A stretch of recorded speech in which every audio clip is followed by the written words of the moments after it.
Yo que jugué la Falconbridge un año, David, no sé si es el 85 o el 86, ahora entiendo por qué perdí, que estaban orientadas, jugué en la que estaba mal orientada. Llevaba años que no entendía cómo me pegaron 6-1, 6-1 en segunda. José Le Moreno, un clásico de aquí, pero gané un partido, ¿eh? Y perdí en segunda con José Le Moreno, que me dio una clase que siempre digo que me faltó cobrarme, decirme, hazme un bizum, porque no había bizum en aquella época.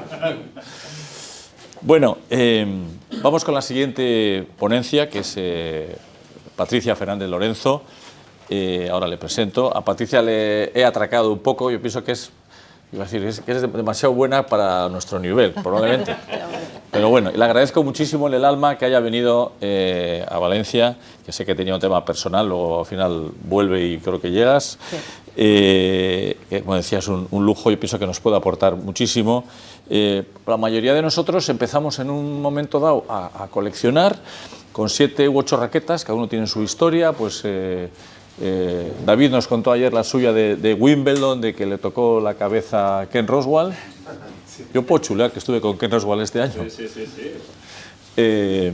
Y entonces y hemos ido adquiriendo una colección de más o menos nivel, más o menos raquetas, algunos tenemos unas cuantas. Juan Burges tiene 2.500. Es verdad que tiene 2.500, o sea, no es un chiste, o sea, no, por ahí. Y cada semana tiene más. Y encima tiene y muy buenas. Entonces, como decía, muchas de nuestras colecciones han ido adquiriendo un nivel importante. Pues hay, como ayer vimos, algunas de raquetas, gente que hace de raquetas nuevas, que es otros de raquetas ganadoras de Grand Slam, otros de todas, otros raquetas españolas, hay diferentes, y otros incluso no solo de raquetas, sino de objetos, etc. Entonces, las hemos ido haciendo, unos las tienen en casa y quizás a veces no nos hemos planteado, no las tenemos ordenadas, inventariadas. Tenemos luego otra conferencia sobre seguros esta tarde y entonces a veces no tenemos claro el tema de la legislación, si estamos en un momento dado incumpliendo algo, el tema de la documentación. Y entonces os recuerdo el título de la siguiente conferencia es Normativa sobre Patrimonio Histórico, porque como hablábamos, los miembros de la asociación y la asociación pues estamos un poco velando, entre comillas, por la historia del tenis y de muchos de los objetos del tenis.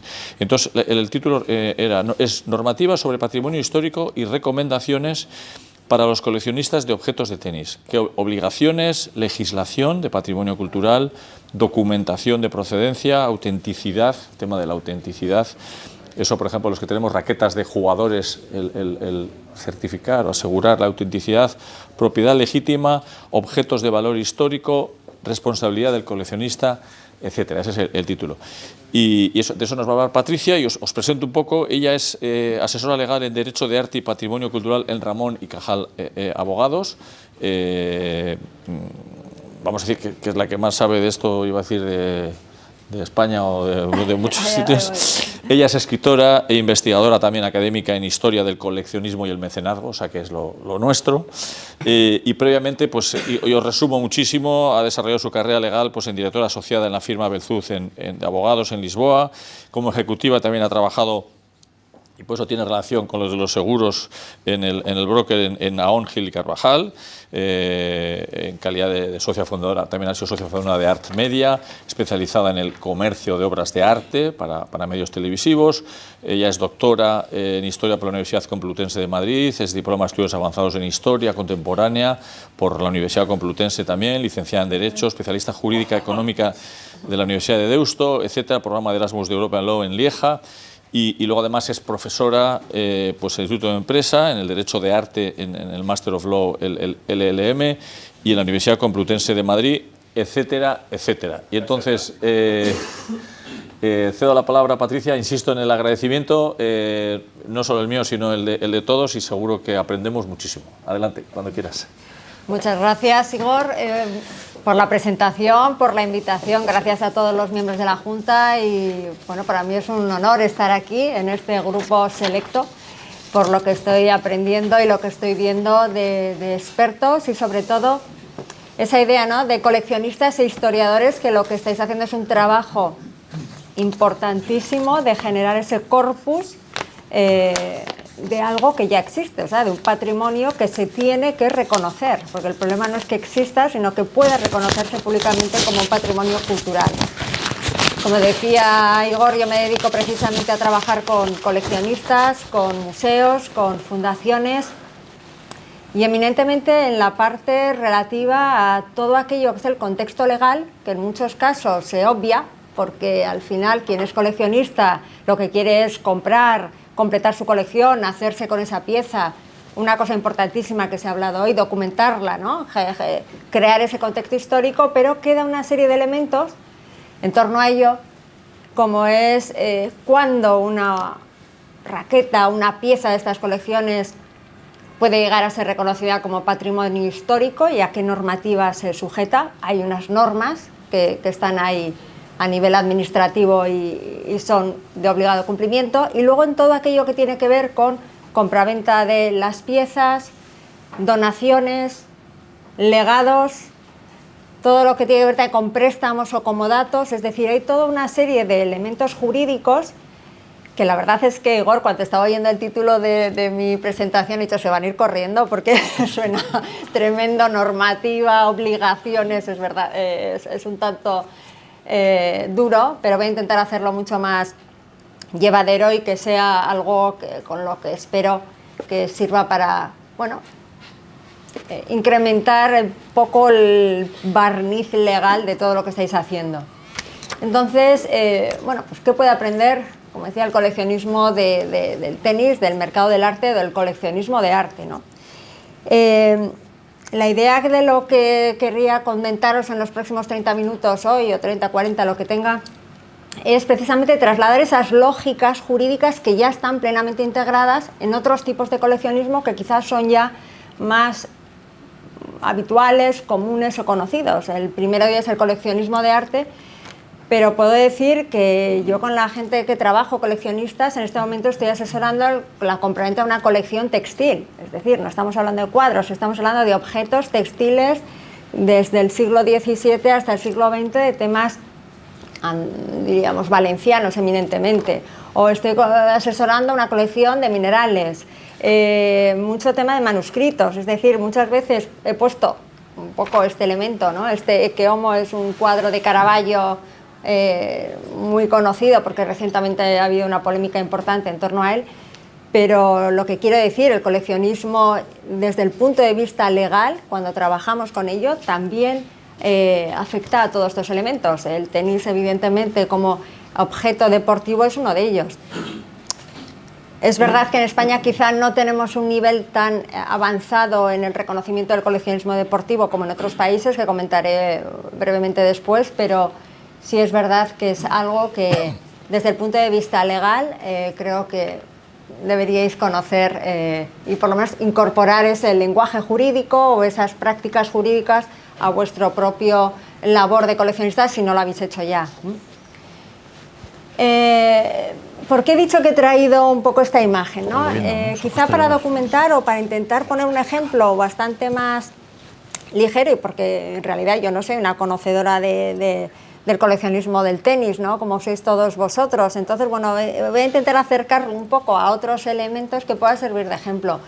En concreto, este cuadro se llama un slipper, porque un slipper es, como puede ocurrir con piezas del coleccionismo del tenis, un slipper es una pieza en el mundo del arte que ha estado oculta o que nadie ha reconocido el valor histórico, cultural o económico que tenía durante décadas, durante siglos, durante años. Y esto es lo que ocurrió, por ejemplo, en Madrid en 2021. Salió en una casa de subastas a la venta, en Sorena, una casa muy conocida, este cuadro, un Ecce Homo, ¿no? En el que un Cristo con la cruz de espinas salió por 1.500 euros. Bueno, pues como uno más de tantos cuadros. Bueno, pues empezó a generar una cierta polémica. Los italianos, eminentemente historiadores del arte italianos, empezaron a venir a Madrid un fin de semana antes de la subasta. Yo recuerdo, porque me empezaron a llamar a pedirme un montón de asesoramiento. ¿Qué pasa si compro un bien big en España y luego lo puedo exportar? ¿No lo puedo exportar? ¿Se lo puede quedar el Estado? Era un poco extraño que hubiese tanto consultas sobre lo mismo de Italia. Bueno, pues lo que ocurría es que habían detectado que este cuadro que salía por 1.500 euros era un probable Caravaggio. Caravaggio, sabiendo que Caravaggio es un artista del siglo XVII que tuvo, bueno, una vida muy azarosa, falleció muy joven, con 35 años, y le dio tiempo a pintar unos 50 obras de arte. No hay prácticamente ninguna en el mercado, todas están o bien en manos de la Iglesia o de algún museo, de alguna colección, es decir, que salga un posible Caravaggio al mercado es una noticia mundial para el mundo del coleccionismo. Bueno, pues este cuadro salió inmediatamente con toda esta polémica, por si acaso el Ministerio de Cultura lo declaró inexportable. Automáticamente se inició un procedimiento que comentaré un poco después de lo que es una declaración como bien BIC, bien de interés cultural, es decir, sujeto a toda la normativa de patrimonio histórico, y a partir de ahí se generó una polémica increíble porque, claro, los propietarios eran una familia de Madrid que lo había tenido colgado en el pasillo de su casa, sin marco, imaginar lo que es sin marco para un cuadro, es decir, sin ninguna medida de protección, y pues no tenía ni idea del valor que tenía. Bueno, este cuadro en el mercado tiene un valor de unos 150 millones de euros en el mercado internacional. Este cuadro, puedo decirlo porque conozco el asunto, porque tuve la suerte de participar, lo vendimos a un coleccionista privado por 30.400.000 euros. Y al final, ¿por qué quería traerlo como ejemplo? Porque este cuadro no era nada sin una historia, sin una provenance, sin una documentación, es decir, no era nada, era un cuadro de 1.500 euros, hasta que alguien empezó a pensar que podía ser algo más. Y el intermediario de arte, que era realmente mi cliente, pues encargó a una serie de profesionales la expertización del cuadro, se localizó en los archivos del Palacio Real que este cuadro había sido parte de la colección de Felipe IV, y que este cuadro había sido pintado en Nápoles, es decir, se pudo reconstruir toda la historia del cuadro, y gracias a eso este cuadro se puso a certificar como el cuadro auténtico de Caravaggio y venderse por ese precio. Bueno, esto es algo que cuando se está trabajando como coleccionista con piezas que vosotros estáis valorando, expertizando, conociendo, creo que aquí hay un gran experto, ¿no?, que siempre se habla de Pedro como la persona que ratifica, verifica o apoya, ¿no? Bueno, eso es importantísimo para poner en valor este tipo de piezas del coleccionismo. He puesto aquí porque realmente incluso ha habido un reportaje que se presentó a los premios Goya, es decir, yo no sé si en algún momento tendremos la posibilidad de ver un reportaje sobre alguna pieza del tenis que se descubra, que se le dé el valor y que todo ello se pueda promocionar o dar a conocer públicamente, ¿no? Entonces la pregunta clave al final es cuándo una pieza deportiva deja de ser simplemente pues una colección y pasa a ser un bien del patrimonio histórico, ¿no? Aquí es donde empezamos a tener que abordar qué dice la normativa, y sin entrar en muchos detalles sobre las leyes, pero la normativa lo que hace es calificar aquellos bienes que puedan tener y es muy amplia, interés cultural, interés artístico, interés histórico, interés antropológico o incluso interés técnico. Es decir, el conjunto de obras, de piezas, de elementos, y ahora hablo de bienes muebles, no hablo ya de inmuebles, de bienes muebles, móviles, que pueden ser patrimonio histórico, simplemente tienen que tener un nivel de singularidad y de interés para la historia del país o como contribución de España a la historia del mundo. Eso es la definición que da la ley. En definitiva, esto es la típica imagen de los coleccionistas. Esta idea del coleccionismo evidentemente es algo como antropológico en España, ¿no?, en el mundo entero, ¿no? Las colecciones inicialmente de la Iglesia y posteriormente de todos los reyes era un elemento de prestigio, pero eran pues colecciones. El paso de ser colección a ser patrimonio cultural y por lo tanto un elemento de interés general sujeto a leyes y que debe ser compartido es mucho más reciente. Estamos hablando de finales del siglo XIX, prácticamente, por lo que he estado oyendo hoy, cuando también pues surge el deporte del tenis, ¿no?, como un elemento ya de reconocimiento o de práctica común o como deporte en sí. Entonces, todo ese paso se da solo por concienciación. ¿Qué es importante? ¿Por qué tiene un interés general? ¿Y por qué debemos protegerlo para que no se pierda o se disperse y sobre todo veremos ahora que no salga de nuestro país cuando se considera que es patrimonio de un país. El marco legal, como decía, sin entrar en muchos detalles, simplemente la Constitución española reconoce el valor cultural y la obligación de proteger los bienes que tienen interés cultural, artístico, tecnológico, es decir, ese corpus histórico, ¿no? Y además la Constitución establece una cosa que también es importante como coleccionistas conocer, y es que distribuye las competencias. Lo que dice es, todo aquello que tenga que ver con exportación, mandar, vender fuera, llevar a una subasta en Londres una colección vuestra, unas piezas, todo lo que tenga que ver con exportar, Ministerio de Cultura. Es el único competente para tomar decisiones. Si tenéis que pedir un permiso, si vais a prestar, no sé, aquí estabais hablando de colecciones de raquetas, ¿no?, a una exposición en Londres, una serie de raquetas, si tienen más de 100 años, Ministerio de Cultura. Si estamos hablando de otra cosa, como puede ser, bueno, pues que tengo una raqueta o tengo otra pieza, digo raqueta porque es el elemento, diríamos, más simbólico, ¿no?, de una asociación de coleccionistas de tenis, pero tengo una pieza de antigüedad, de valor histórico y además perteneció, o sea, se utilizó para jugar en un determinado torneo, tiene una calidad excepcional porque no queda más que una. Cualquier protección que tenga que recibir esa raqueta, en cambio, es la comunidad autónoma del lugar donde esté. Y os puedo asegurar que ahí hay una cierta pelea, porque una vez que una comunidad autónoma detecta que hay un bien en su comunidad autónoma, no quiere que salga de su comunidad autónoma para ir a otra. Es decir, hay una obligación hasta de comunicarlo. Eso en ocasiones, pues cuando alguien tiene un cuadro o hace poco así una colección de minerales, si la vendía, era en Barcelona, si la vendía alguien de Madrid, bueno, pues hay un cierto pique en que se vaya de Barcelona a Madrid, pero bueno, no pueden limitarlo, lo único que pueden evitar es que salga fuera de España. Pero dentro de España no se puede limitar, pero que sepáis que hay unas ciertas obligaciones y no siempre gusta que se traslade, con lo que hay una cierta política proteccionista, no solo a nivel español, sino dentro de cada comunidad. La segunda es la Ley de Patrimonio Histórico. Esta es una ley de 1985, es la conocida como Ley Solana, porque es la ley que, bueno, pues que promulgó, que aprobó cuando era ministro de Cultura Javier Solana, ¿no?, hoy en día presidente del Museo del Prado. Esta ley es del 85 y es una ley, sí me gustaría hacer una referencia breve, es una ley que bueno, pues recoge lo que fue la ley quizá más importante de protección del patrimonio artístico, que se aprueba en 1933 durante la Segunda República. ¿Y por qué se aprueba en aquel momento? Pues porque había habido un desmán de ventas a unos precios irrisorios de obras de arte españolas a todos los coleccionistas eminentemente ingleses, franceses y iba a decir americanos, a pesar de que mi tesis doctoral fue precisamente sobre el coleccionismo de arte español por parte de un norteamericano, que en este momento tiene una colección increíble en Estados Unidos, ¿no?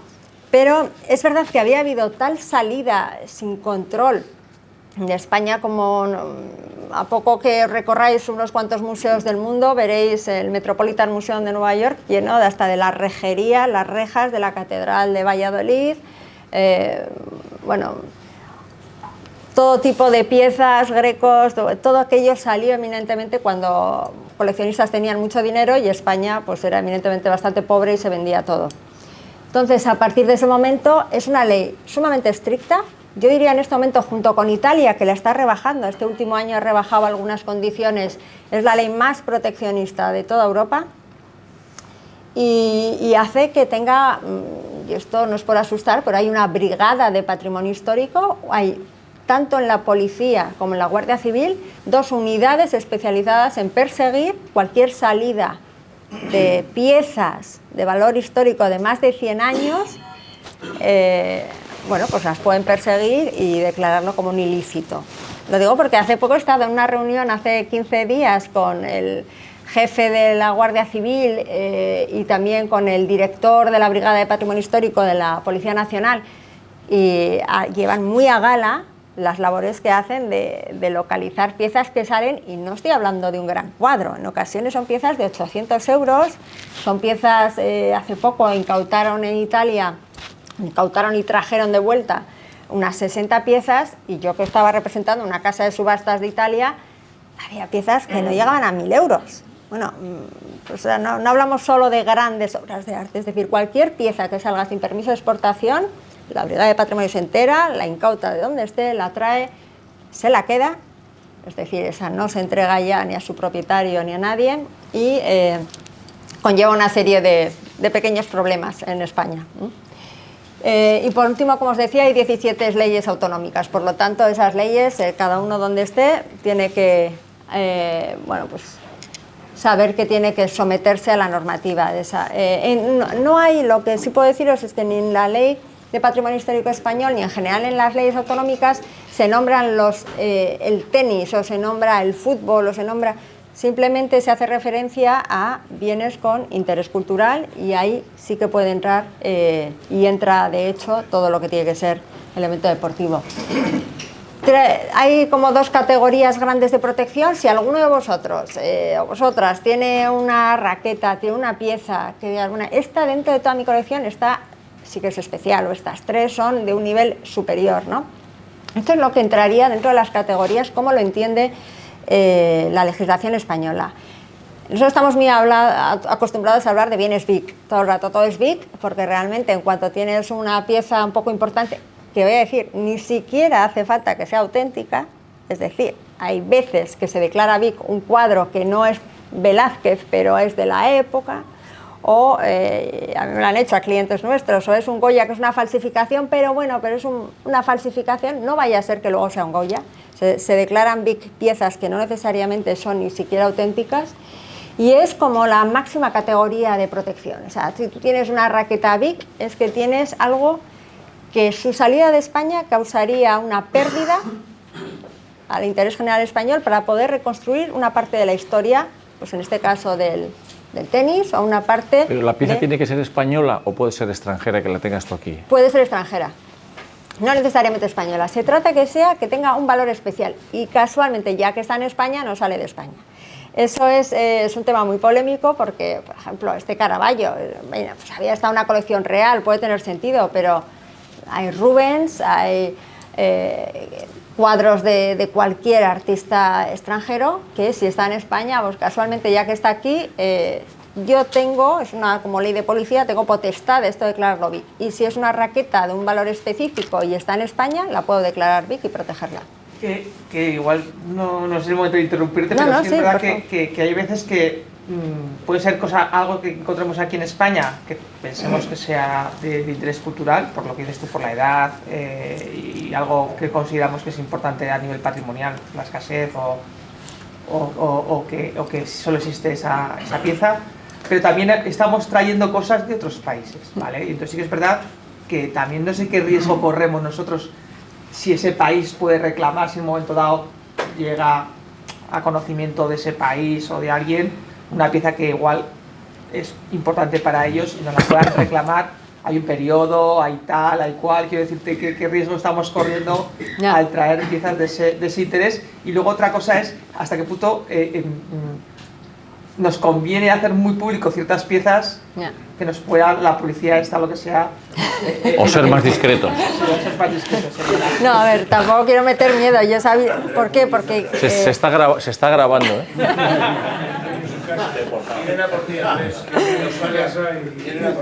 No se trata así de meter. Tenemos aquí un miembro que ha traído como unas 300 de Australia en los últimos 2 años. En Australia están con la mosca detrás de la oreja. Pues podría ser. Pero una que compré en Londres, yo creo que era una prensa, no recuerdo qué era, y me la pararon en la aduana y no la dejaron salir. Claro, es que, mira, iba a comentar, Londres es uno de los países que, siendo muy liberal, tiene un sistema de detectar qué es del patrimonio histórico inglés, que se llaman los 3 Waverley Criteria, como los 3 criterios de Waverley. Entonces ellos dicen, si tiene un valor, pues puede ser artístico, estético, excepcional, no sale. Si tiene o sea, si perdiéndolo perdemos parte para reconstruir la historia de nuestra nación, tampoco sale. Y si además tiene incluso un valor técnico, puede ser pues que una determinada raqueta supuso una evolución técnica en la historia, por ejemplo, coches deportivos, etcétera, todo esto también prohíben la salida porque se considera Eso es, hay una junta, un board, que decide lo que sale y lo que no sale. En España también hay una junta que decide lo que sale y lo que no sale. Perdona, en Pedro. el mundo del tenis, ya que antes has sacado el Museo de Wimbledon, yo fui muy amigo del director del Museo de Wimbledon que murió y del club en general. En Inglaterra está prohibido que cualquier pieza de tenis que tenga que salir del país lo ha de hacer con la aprobación de Wimbledon. Wimbledon tiene expuesto en el museo, no sé, 1000 objetos o 1000 cosas, pero fuera del museo tienen como 15.000. Y está prohibido, o sea, ellos tienen, cuando hay cualquier cosa que tiene que salir del país, Wimbledon puede vetarlo. Y creo que es en alusión a esto que tú estabas contando. Sí, por eso tienen el mejor museo, porque el tenis moderno, cuando empieza la pelota a botar, porque ese Goodyear hace que el caucho pueda botar una pelota y se juega al aire libre y en la hierba y tal, por eso Wimbledon tiene el mejor museo, porque se empezó allí, entonces las mejores colecciones las tienen ellos porque han preservado, lo tienen todo. Porque no, es que por ley no lo pueden sacar.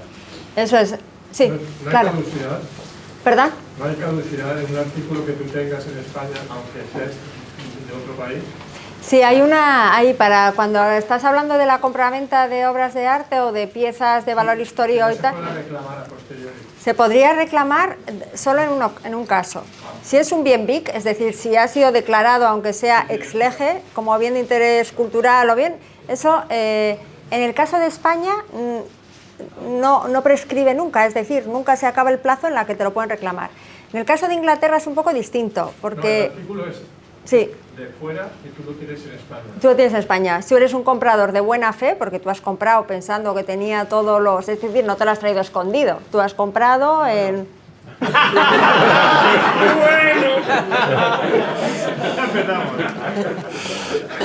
Bueno, normal. En cualquier caso, se ha comprado como un comprador de buena fe. Yo lo que recomiendo, y es una de las recomendaciones aquí, es tener, pues, evidentemente, una factura, tener documentación de la compraventa, poder justificar que lo has comprado. Es ser que alguien diga no tienes nada y me lo han robado. Y si no tienes nada para demostrar y no has pasado por aduana y no ha habido nada para demostrarlo, pues va a ser uno contra otro, ¿no? Tú lo posees, pero tendrás que demostrar en calidad de qué, si no tienes ningún papel, ¿no? Entonces, yo sí que os recomendaría que en este... Viajas mucho. Ya, entonces, pues si hay una prescripción en general de 4 años para no poder reclamar tras una compraventa, en el caso de que tú lo has comprado, has hecho todo y tú has vuelto a España y tienes tu pieza aquí. Ahora bien, como digo, si la consideración es que ha salido ilícitamente y que pues alguien tenía que haber pedido un permiso, quien te lo vendió no pidió permiso, tú desconocías esa circunstancia y pueden considerarlo y reclamar. Esto cómo funciona es que hacen una especie de comisión rogatoria, llaman por Interpol, aunque suena muy fuerte, pero incluso por Interpol llaman o se da un aviso de que hay una pieza que han detectado que está en España. La policía hace una investigación, ver si es cierto, en qué circunstancias se han traído y a partir de ahí entre los países se llega a un acuerdo. O sea, a mí, por ejemplo, clientes en Reino Unido les han mandado devolver, en este caso, una especie de piedra pues que era ibérica, que la habían comprado incluso con permiso de exportación, pero luego se había descubierto, bueno, pues que quien se lo había vendido puso una foto falsa, entonces no se veía bien el permiso y entonces se concedió un permiso sin que fuese un permiso legalmente concedido, ¿no? Entonces, hay mucho más, no suele ser públicas. Aquí os he puesto antes uno, por ejemplo, esa incautación en Italia de 60 piezas, porque salió publicada en todas partes, porque yo he trabajado en ello y os digo que sí, que había piezas importantes y había otras que dices, hombre, pues no sé, tampoco eran relevantes como para... No, ni mucho menos. Otra pregunta, la consideración que has dicho de BIC, ¿esa sí. ¿quién te la da? Sí, o sea, mira, ¿cómo se obtiene? O sea, eso es muy importante. Mira, la consideración de bien BIC, estas pues, o sea, las va a declarar la comunidad autónoma. Pero ¿quién pide que las declaren? Eso es lo importante. O sea, tú tienes, ¿no?, un objeto y cómo, o sea, que dices, oye, declárame la BIC, pero sí, enseñas y, o sea, cómo se hace, a quién. Mira, hay que pagar. No se paga nada. Tú puede ser de varias formas. La forma más habitual es que vas a pedir un permiso de exportación. Imagínate esta raqueta que tienes maravillosa, que dices, de un coleccionista en Australia que me paga muchísimo y he pensado, mira, la voy a vender porque tengo... bueno, pues pides un permiso de exportación si tiene más de 100 años. No sé si es el caso de muchas, pero más de 100 años Unas cuantas. Hay que pedir permiso de exportación. Se pide el permiso de exportación. Ese permiso de exportación que se pide al Ministerio de Cultura, que tiene este formato, que os ponía aquí, al pedirlo pasa por una junta, ¿no? Hay una junta de gente de eminentemente 22 personas, representantes de museos, y ellos piden informes, es decir, si no saben de raquetas, pues voy a llamar a uno que sepa de raquetas, que vas a ser tú. Creo que os van a llamar a vosotros. Es falsa, es falsa. O sea, nosotros nos avisamos que nos van a preguntar y dile que sí. Que sepáis que sería así. Llaman, piden un informe, la analiza y dice, oye, pues esta es única, esta raqueta, nunca se habéis fijado, tal. Denegamos la exportación. Pues según se deniega una exportación, automáticamente hay una obligación de que la comunidad autónoma la declare BIC, o un segundo nivel que es inventariada o catalogada, es decir, que tenga una protección bajo la ley. Esa es la primera forma, es decir, intentar exportar y que te digan no, declaración. La segunda es que pues tengas un mal amigo que diga, bueno, pues si sé que Igor va a vender esta raqueta y no quiero que salga de España porque esto va a ser una pérdida, pues mira, pues voy a proponer a la comunidad autónoma, al gobierno vasco, que informar. Oye, mira, me he enterado que hay una raqueta de un valor extraordinario en Vizcaya y creemos que debería tener protección. Bueno, pues entonces presenta la solicitud, la Consejería de Cultura del Gobierno Vasco dice, pues vamos a estudiar este caso, la analizan y tienen que responder, entonces tienen un plazo de 1 año para declararla. Pero piensa que dicen, oye, pues lo mismo que estamos haciendo, la pelota vasca es un elemento protegido como deporte tradicional del País Vasco, hay palas que están protegidas, pues esta raqueta de Igor pues también. Vamos, entonces, a partir de ahí, la habría declarado a instancia de alguien. Puede ser tú o puede ser un tercero que ha querido... Cuando hablan, también hablamos de un documento de papel, de cualquier pieza, ¿no? Por supuesto, y si queréis, porque el tema más documental, yo diría que es tanto o más. En muchos elementos, todos los bibliófilos, las empresas que se dedican y muchos... intermediarios del mercado documental están absolutamente controlados. Cada documento que va a salir hay que mandar fotografías, lo mira una junta, se mira la fecha de que si es excepcional. Tiene que haber más de 3 copias en España o en bibliotecas para que se deje salir. Pero si hay menos de 3 copias de ese documento en bibliotecas públicas o en España o en universidades, lo más probable es que no se deje salir si tiene valor historiográfico. Entonces, os estaba comentando eso, tenemos por ti mismo o por un amigo o a través de una denegación de exportación. Entonces, esa especie de junta lo valora y si lo declara, te mandan se publica en el Boletín Oficial del Estado, que sepáis. O sea, la declaración como bien de interés cultural se publica en el Boletín Oficial del Estado. Elementos que he visto de lo más civilinos o más raros o más...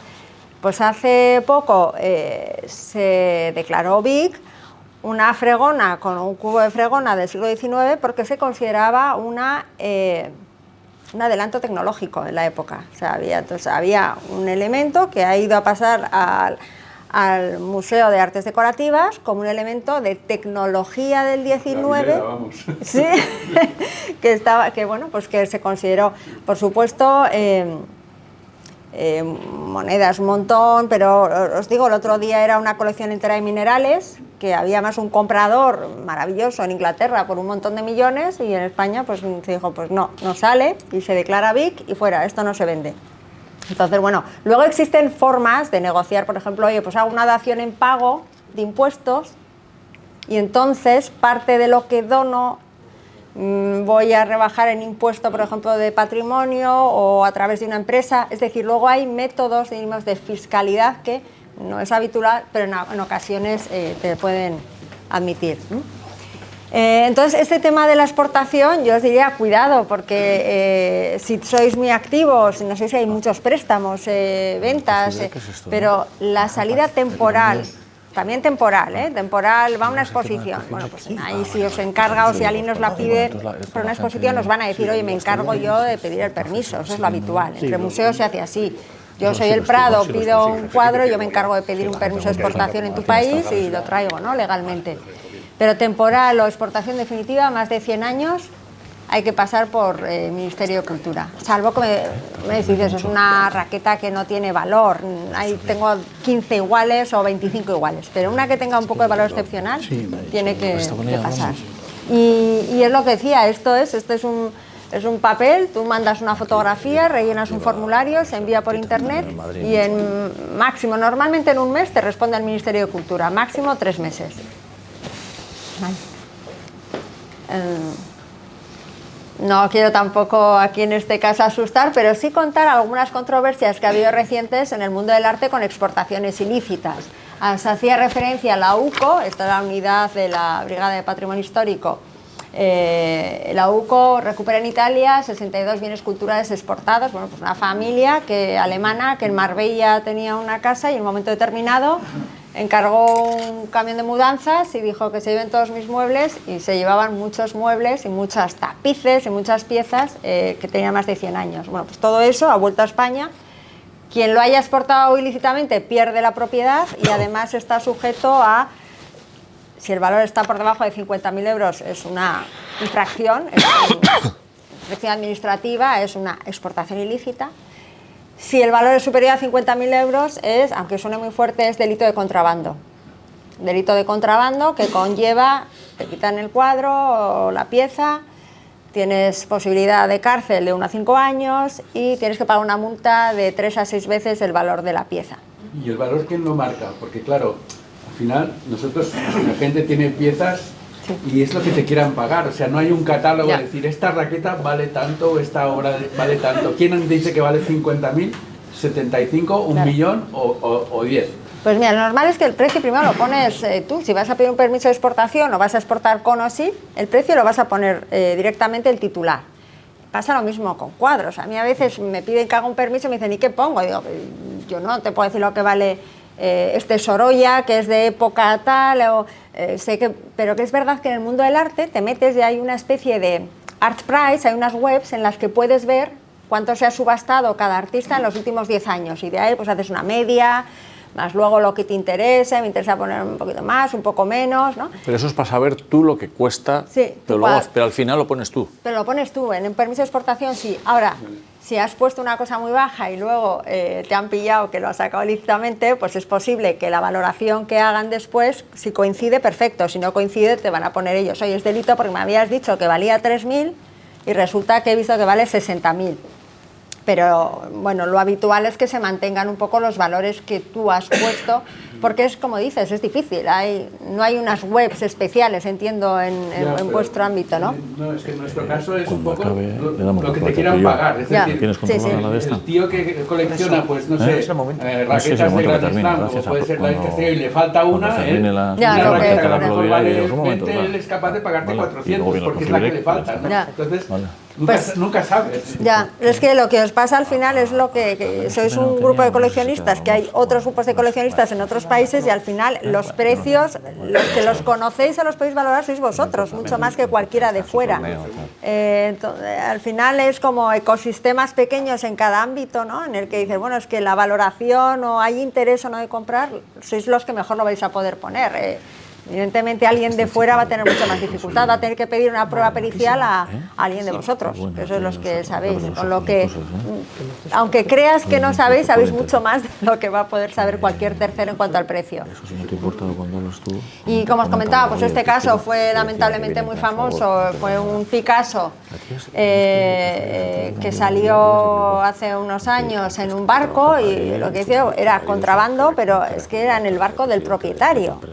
Es decir, no lo había vendido, no había llevado el cuadro sin permiso de exportación y lo había vendido a un tercero para hacerse rico, no, lo llevaba en su cuadro, en su barco, perdón, a modo de decoración. El hecho de que estuviese navegando en aguas internacionales, pues generó que fuese el cuadro incautado, costaba 26 millones en aquel momento, el coleccionista le pusieron una multa de 97 millones que tuvo que pagar. 97 millones, un asunto lamentable que me ha tocado también conocer de cerca, es horrible porque realmente es bastante sorprendente, y además le pusieron una pena de cárcel de 1 a 3 años que se libró por enfermedad. Es verdad, esto es un Picasso, ¿no? Y ya... perdió la propiedad, por supuesto. Está expuesto en la Reina Sofía. ¿Cómo se detectó que este cuadro estaba en el barco? Bueno, pues este es una historia, es un caso muy mediático, fue complejo, pero en este caso es verdad que el barco estaba el cuadro estaba en el barco desde hacía décadas, es decir, lo había comprado en Londres al año 70 y tantos, fue a un barco y lo había tenido eminentemente en su barco, junto con otra serie de cuadros, es decir, no era el único cuadro del barco, cuadros de muy buen nivel. Y bueno, es verdad que pidió un permiso de exportación que lo denegaron. Al denegarlo dijo, bueno, pues vale, pues yo no lo puedo exportar a Londres, pero lo dejo en mi barco. Y el barco se movía, y el barco fluctuaba por Italia, por tal, y ante la posibilidad de que el cuadro pudiese en otro territorio pues llevarse a un depósito franco, a un sitio, se incautó y se consideró contrabando. Pues que realmente el fallo que él cometió era pedir este permiso, sí, ¿verdad? Porque allí ya empezaron a seguir un poquito, eso es, al estar al tanto de... Eso es. Pero al final trabajas con casas de subastas, con tal, y hay que tener cuidado por eso, que tienes discreción, ¿no? Entonces yo, un poco por ir terminando, que tampoco voy a abusar más, recomendaciones al coleccionista, que yo haría. Uno, inventariar. Creo que habéis hablado aquí algo de inventariar. Inventariar no es una pura burocracia, perdón, es un elemento que es importante hacer. Ninguna colección, y menos aún pasar a ser patrimonio histórico, si no hay un inventario. O sea, el inventario, documentarlo, al final es crear valor. Segundo, la provenance. Esta es una palabra, es horrible, pero es la palabra que utilizamos en el mundo del arte. Provenance es el origen. ¿En qué colección estuvo antes? ¿De quién se lo he comprado? Es decir, la provenance le da valor a la obra. El Caravaggio que comentábamos antes, si este Caravaggio que costaba 1.500 euros no llega a ser un Caravaggio que había pasado por... lo había comprado el virrey de España y lo había traído a Madrid en 1750 y tantos, que había formado parte de las colecciones de Felipe IV, es decir, que luego pasó a un señor, Fernández de Castro, que fue un diplomático. Si no hubiese tenido toda esta provenance, evidentemente el cuadro valía mucho menos, primero porque no se podía ni justificar de quién era, ¿no?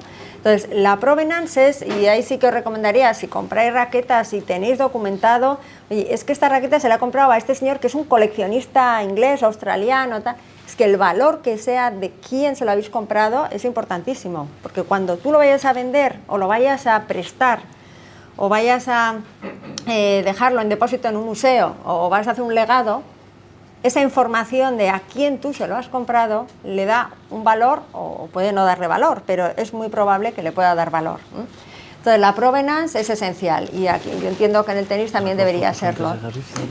Comprar bien, factura, procedencia, tema de la autenticidad, ¿no? Normalmente en muchos contratos, pues en el arte, en otros temas de patrimonio histórico, se establece una cláusula. Si no es auténtico, ¿qué hacemos? Y si yo lo descubro en un plazo inferior a 4 años, que esto no es auténtico, ¿cómo resolvemos este contrato?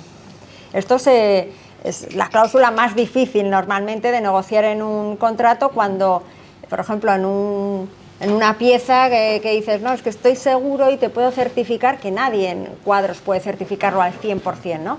Puede haber variaciones. Pues en tenis no sé si es el caso, pero oye, mira, que era una falsificación, que estaba con la firma de este tenista y ahora me han hecho una expertización del material y acaban de ver que la goma que lleva la raqueta es imposible que fuese de 1910, porque es una goma con caucho, me estoy inventando, perdonad, pero con caucho tal que solo se produce a partir de 1970. Bueno, pues, ¿cómo resolvemos esto? Si te ha costado dinero, evidentemente vas a querer reclamar que te devuelvan tu dinero y se resuelva la compraventa, ¿no? Esto se recoge muchísimo, cláusulas simples, pero y si no, que sepáis que tenéis una protección, pues lo que se llamaría una compraventa con vicios ocultos. Entonces, pues decir, oye, a mí es que si podemos demostrar que encima quien te lo vendía lo sabía, pues tienes un plazo de 4 años para reclamar y anular la compraventa y solicitar la devolución con daños. O sea, hay elementos en el Código Civil, en la Ley de Ordenación del Comercio Minerista. Esto sería una ley aplicable en caso de subasta. Si compráis algo en subasta, hay una ley específica que también cubriría esta especie de ventas, diríamos, cuando no están todas las garantías legales, o quien te lo ha vendido no podía venderlo, o no es auténtico, o no es lo que te han dicho, ¿no? También hay un plazo legal de 4 años para reclamar. Por lo tanto, toda la documentación que se pueda recabar, que yo sé que es muy difícil en muchas compraventas, que sean rápidas, si se la compras a un amigo o se la compras a alguien que te lo vende casi por internet, pero intentar documentar todo, emails, cualquier intercambio que haya en torno a una compraventa.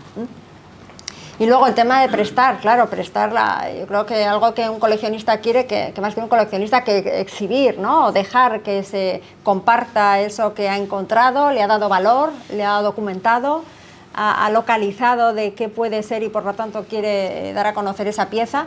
Hay que prestarlo sin perder el control. ¿Cómo se hace? Pues hay varias... espera, el anterior, ¿verdad? Hay varias formas de prestar. Puedes hacer un comodato. El comodato es un préstamo gratuito. Hay que saber, es que tú lo prestas, hay muchas veces, comodato es una palabra que viene del derecho romano, por eso el comodatum, por eso utilizamos esa palabra, pero realmente es un préstamo sin remuneración. Entonces un comodato lo dejas al museo, el museo se encarga del seguro, del transporte, tú dices si quieres que ponga colección privada o que ponga tu nombre. Y luego también la parte de cesión de reproducción. Te voy a dejar que hagas merchandising con mi pieza, te voy a dejar que hagas fotografías o te doy yo la fotografía y utilizas la mía. O sea, hay una serie de elementos que son muy habituales, son simples, pero que hay que tenerlos en cuenta.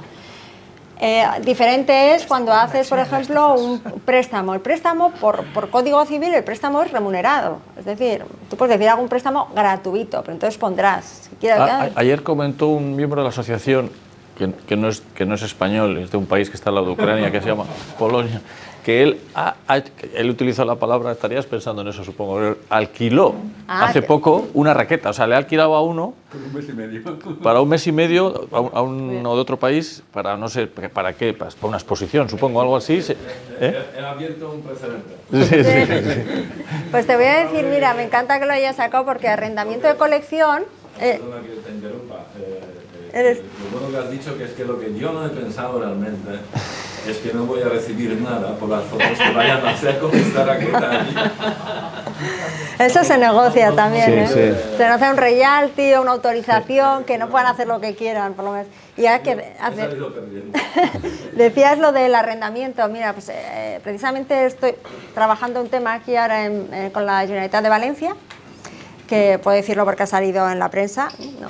Sabéis que si no tenemos que ser muy confidenciales, pero esto ha sido publicado. Estamos trayendo una colección de Nueva York de 200 Sorollas que se van a quedar en Valencia durante 15 años. Bueno, ¿lo conoces? Sí. Pues estoy trabajando en ese tema para la Hispanic Society, pero estoy todos los días en la Generalitat cerrando ese tema.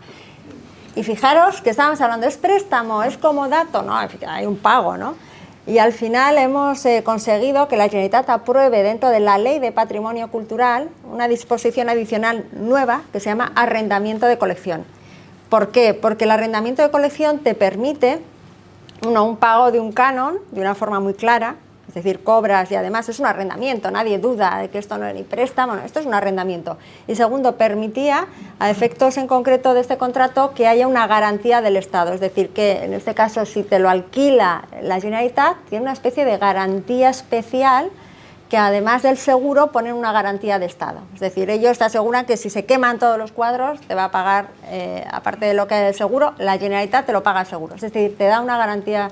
Así que ha sido algo... Este tema no se utiliza en España, arrendamiento de colección, solo se ha utilizado 2 veces. Una es en el caso de la colección Thyssen, que sabéis que fue una macro operación de compra de toda la colección del barón Thyssen por parte del Estado español.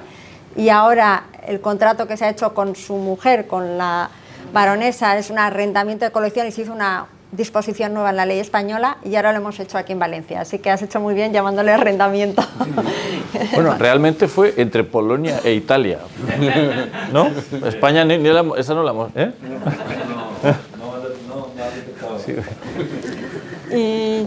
Y por último, como decía, planificar el legado. Es una pena, muchas colecciones se disuelven, se pierden, pues porque no se prevé qué se quiere hacer y cuando llega a tus hijos, a unos sobrinos... Toma nota, hija.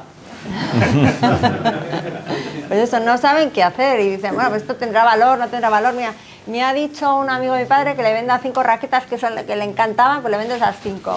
Y de estas otras, pues no sé qué hacer. Y la documentación, pues ahí había unos papeles.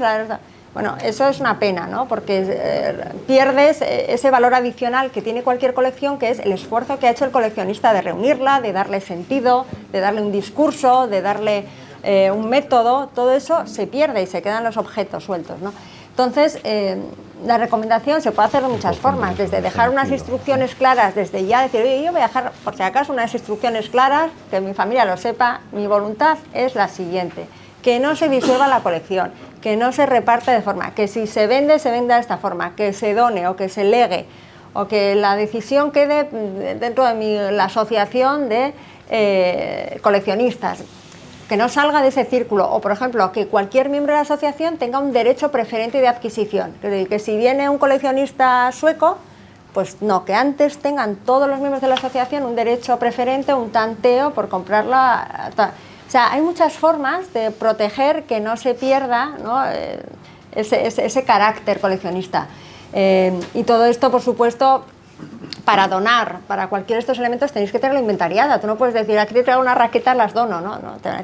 Primero, porque cualquier donación te la tienen que aceptar. Una donación que tú hagas así en abierto y dices, yo dono esto al museo del tenis, no sé si hay, no creo que hay ninguno aquí en España, ¿no? No, pero hay organismos, a la Federación Española, a la Federación Valenciana. Pues que sepáis que no es válida una donación si no hay una aceptación expresa, es decir, hasta que no diga la Federación, acepto la donación que me ha hecho tal, no hay donación. La donación solo se perfecciona con la aceptación. Entonces eso pues es un error porque dices, yo dejo mi voluntad, ya, pero tienes que hablarlo antes y la Federación dirá, ¿qué me dejas? A ver, vamos a ver. ¿Estas raquetas cuáles son? ¿Están inventariadas? No me estarás metiendo una raqueta ilícitamente exportada de no sé dónde y me metes un problema, porque eso es lo que los museos no aceptan muchas donaciones por eso. Dicen, ¿qué me estás donando? Juan, que tu hija no lo oiga, porque la tuya realmente con la cantidad puede ser para ella un gran problema. Entonces, no, es que esto es 2000, es verdad, tiene 2500 raquetas. Está allí. Yo creía que te hablaba. No, estaba aquí. Bueno, pues estos elementos es lo que creo que es importante que tengáis en cuenta porque son cosas fácilmente, no estamos hablando de leyes complejas, sino de muchas cosas prácticas que podéis establecer en la propia asociación, unas pautas, que las compartáis, que tengáis una pauta común, algo que podáis crear, algo que ya está creado en el mundo del arte, en el mundo de otro tipo de coleccionismo y que quizá en el mundo del, no lo sé, del coleccionismo del tenis no está, que vosotros podéis darle forma a esa seguridad jurídica que pueda tener todo ese tipo de transmisiones onerosas, no onerosas, es decir, gratuitas, cesiones, cualquier... Y termino con esto, con los derechos de reproducción. Acordaros, esto ya como tip final, es decir, ser el propietario de una pieza no eres el propietario de los derechos de propiedad intelectual inherentes a la pieza. Es decir, es como, y esto voy a poner un ejemplo muy claro, yo compro ahora un cuadro en Arco, ¿no? Que ha habido una feria en febrero. Compras un cuadro, pues no sé, voy a decir también un artista valenciano, ya que estamos aquí, genovés. Compras un cuadro, este señor ha fallecido, genovés, y dices, bueno, pues qué bonito, me encanta, lo tengo en casa, hago unas fotografías y de repente dices, oye, pues tengo una empresa de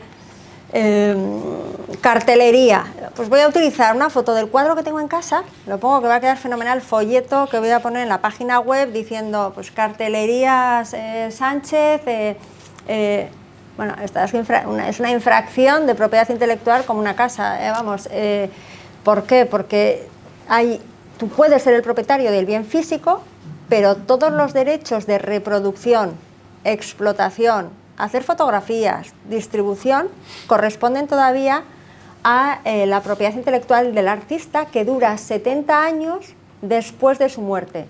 Eso sí es artista, el caso de raquetas, por ejemplo. En raquetas yo lo que os digo es si hay tema de marcas, si hay alguna raqueta con una firma, Bueno, pues la firma también hay que ver si tiene, esa firma está registrada, no sé, la familia está explotando a alguien esa firma. Yo no lo sé, por eso os digo que es algo que valoradlo, porque tú la puedes tener, evidentemente, y puedes hacer tus fotografías, pero lo que no puedes hacer es, digamos, merchandising, es decir, lucrarte con algo si no estás seguro de que no tienes la propiedad para hacerlo, ¿eh? Una marca, una firma.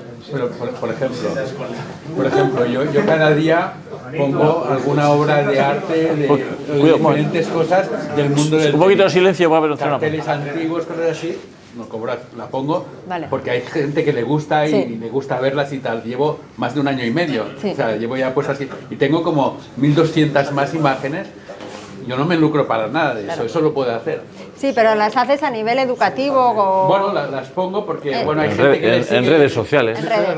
Bueno, las pongo en Facebook, en un grupo y tengo como, no sé, la tira de seguidores y les encanta verlas, pero yo cero negocio con ello. Vale, porque hay una excepción, en la ley hay una excepción que es cuando se va a utilizar a nivel educativo, difusión, universidades, o sea, ese tipo de cosas, si no te estás lucrando, está exento, pero cualquier actuación que dices, bueno, le he puesto una revista y esa revista se vende y cobra un dinero por la venta, pues automáticamente estás explotando algo que no es tuyo. O por ejemplo, encargáis unas fotografías, ¿no? Dices, pues tengo unas raquetas y voy a encargar pues esta misma. Yo la puedo utilizar aquí porque estoy hablando en una conferencia, no estoy cobrando nada ni haciendo nada, no me estoy lucrando con ello, pero esta es Creative Commons, esta te sale directamente y tiene una CC, que es que está en abierto, ¿no? en la red. Pero no sabéis, el otro día, o sea, nos estamos llevando un caso ahora, fijaros cómo es, que es para una fundación muy conocida de Barcelona de arte, de una entidad bancaria, que hacen exposiciones, tienen varios museos y ellos hacen exposiciones. Hicieron una sobre el cómic, Tintín, bueno, pues hubo un fotógrafo español, profesional, que hizo fotografías de la exposición y luego las vende en Alamy. Alamy es una web, ¿sabéis? De fotos. Entonces nos dio en el aviso, oye, que es que están vendiendo las fotografías que estuvo en la exposición de nuestra exposición, de Tintín, bueno, no era Tintín, era otro artista, y resulta que la galería que representa a ese artista tiene los derechos de propiedad intelectual y hay un señor que se está lucrando vendiendo las fotografías de este artista sin pagar a nadie. Bueno, pues tuvimos que iniciar un procedimiento contra él, Bueno, al final esas cosas se solucionan rápido porque no vas a tribunales, eminentemente intentas, oye, que igual lo has hecho sin querer, pero que sepas que estás violando la normativa de patrimonio histórico, absolutamente borra todo inmediatamente y en su caso compensa a la galería que tenía unos derechos.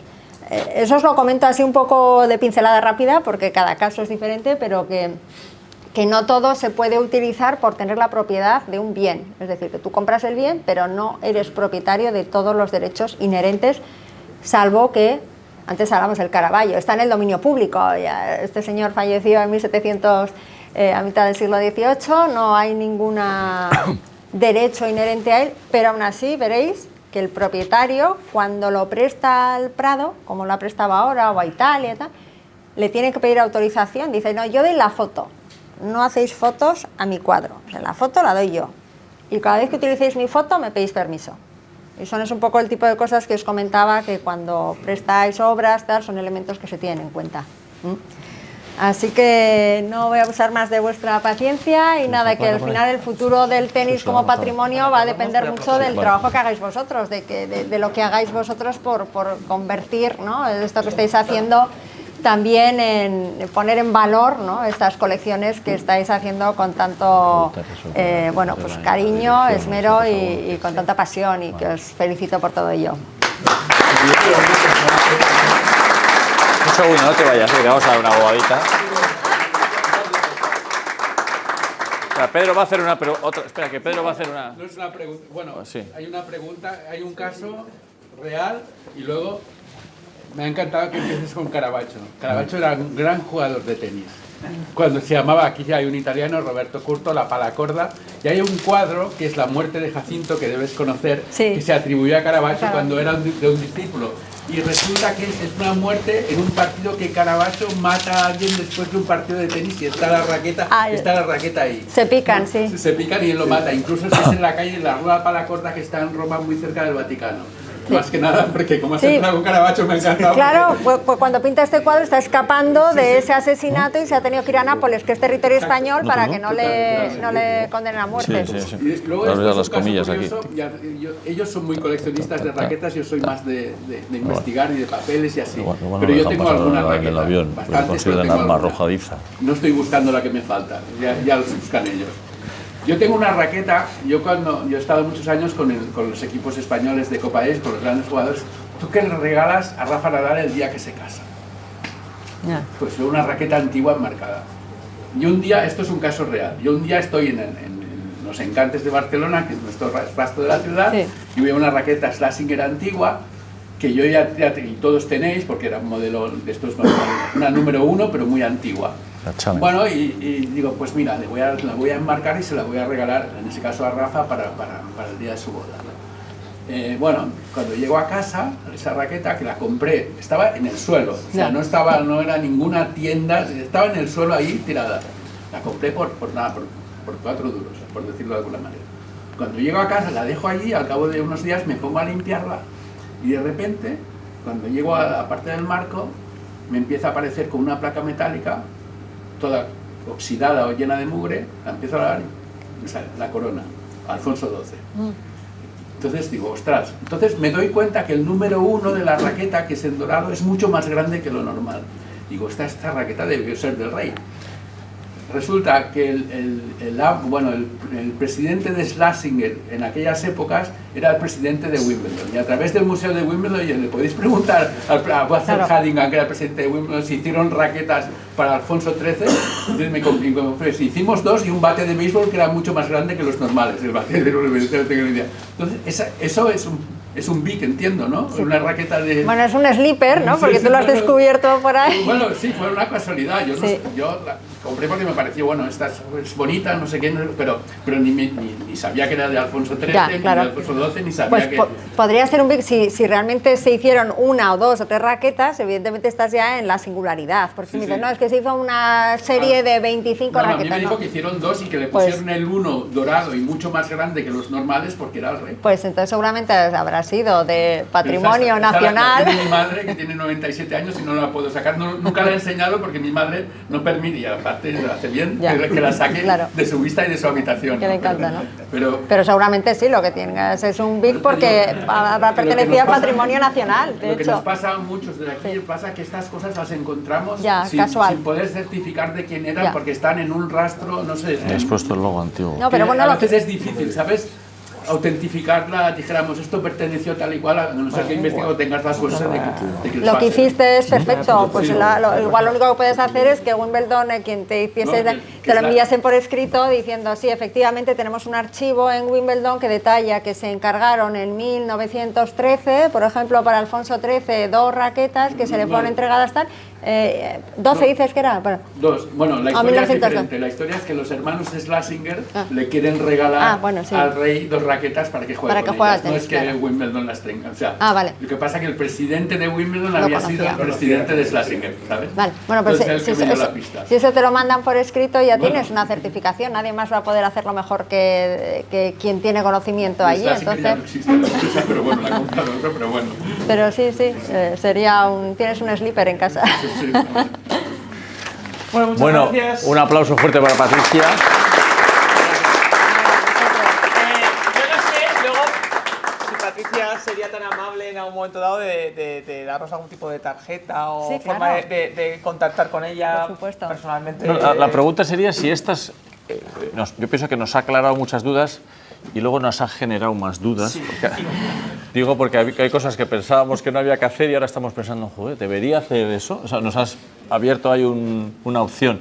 No sé si para estas cosas de exportaciones, importaciones, compras, registros, inventariados, etcétera y tal, etcétera, si eso lo hace tu despacho, lo haces tú, ¿cómo se hace? Porque a veces hay cosas, dices, yo soy un modesto coleccionista, no sé, hablar con un despacho de abogados, o sí, tenemos un servicio tipo gestoría, ¿no? O sea, digamos, el llevar esto que has comentado un poco a la práctica, ¿cómo sería? O sea, con lo que nos has oído, visto, ¿cómo lo ves tú? Sí, pues lo veo muy bien, o sea, efectivamente yo sí lo hago y no es un problema de grande, pequeño, o sea, al final es un tema de hacerlo hacerlo bien y también os puede enseñar cómo se hace y de, oye, que os hago los 3 primeros y queréis, podéis, o sea, lo que hay que tener es la posibilidad de enviarlos online al ministerio, por ejemplo, los permisos, tal, pero que ese trabajo lo hace, o sea, es como una gestoría, oye, vale tanto las gestiones estas, tal, y se llega se habla contigo. Bueno, no sé si en la presentación esta que estará en la web, no sé si venía tu contacto, bueno, si no lo tengo yo. Sí, os dejo ahora contacto. Bueno, me lo mandas tú a mí y yo os lo mando al foro, ¿os parece? Yo os tengo a todos fichados. Cualquier duda que tengáis, encantado. Vamos a entregarte una pequeña placa que no sé si luego en el avión lo considerarán arma arrojadiza, igual no te lo ves. Esto le lanzas a uno y se le vamos, y palma seguro. A Patricia Fernández Lorenzo, en agradecimiento por su participación en el Congreso de Arte con la extraordinaria ponencia, reducido el título un poco. Era un poco duro el y muchísimas gracias una vez más, que vamos, que nos ha encantado, yo creo, y lo que os decía, porque además es un público muy objetivo, público objetivo. Estupenda, muchísimas gracias. Vale, bueno, espero que te vaya bien. Un placer. De verdad, muchas gracias. Ahora tenemos el coffee break. Os recuerdo para la siguiente ponencia, que es el coloquio con David Ferrer, es a las 12:15, ¿vale? 12:15 aquí.